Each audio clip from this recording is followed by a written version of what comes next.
આસામના ગુવાહાટીમાં નીલાચલ ટેકરી પર આવેલું કામાખ્યા મંદિર ભારતની 51 શક્તિપીઠોમાં સૌથી મુખ્ય અને પ્રાચીન મહાપીઠ છે. પૌરાણિક કથા અનુસાર અહીં માતા સતીની યોનિનો ભાગ પડ્યો હતો, જેથી અહીં માતાના પ્રજનન સ્વરૂપની પૂજા થાય છે અને તાંત્રિક વિદ્યા માટે આ સર્વોચ્ચ કેન્દ્ર માનવામાં આવે છે. મંદિરના ઇતિહાસ અને તેની સાથે જોડાયેલી મૂળ નિર્માણ અને નાશ. પુરાતત્વ અનુસાર આ મંદિર 8મી થી 9મી સદીનું છે. 15મી સદીમાં હુસેન શાહ નામના આક્રમણકારી દ્વારા તેનો નાશ કરવામાં આવ્યો હતો. આધુનિક પુનઃનિર્માણ. વર્તમાન મંદિરનું નિર્માણ 1565માં અહોમ વંશના રાજા ચિલારાઈ દ્વારા કરાવવામાં આવ્યું હતું, જેમણે આ સ્થાનનો મહિમા જાણીને તેનો ભવ્ય જીર્ણોદ્ધાર કર્યો હતો. અંબુબાચી ઉત્સવ. અષાઢ મહિનામાં, સામાન્ય રીતે જૂન મહિનામાં, અહીં અંબુબાચી મેળો ભરાય છે. માન્યતા મુજબ આ 3 દિવસ દરમિયાન માતા રજસ્વલા માસિક ધર્મમાં હોય છે, જેથી મંદિરના દ્વાર સંપૂર્ણ બંધ રહે છે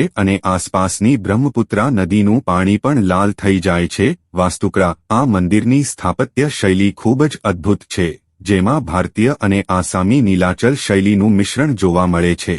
અહીં માતા કામાખ્યા ઉપરાંત 10 મહાવિદ્યાના મંદિરો પણ આવેલા છે. આવા જ વિડિયો જોવા માટે દીપક મકવાણા ચેનલને સબસ્ક્રાઇબ કરો. જય કામાખ્યામાં.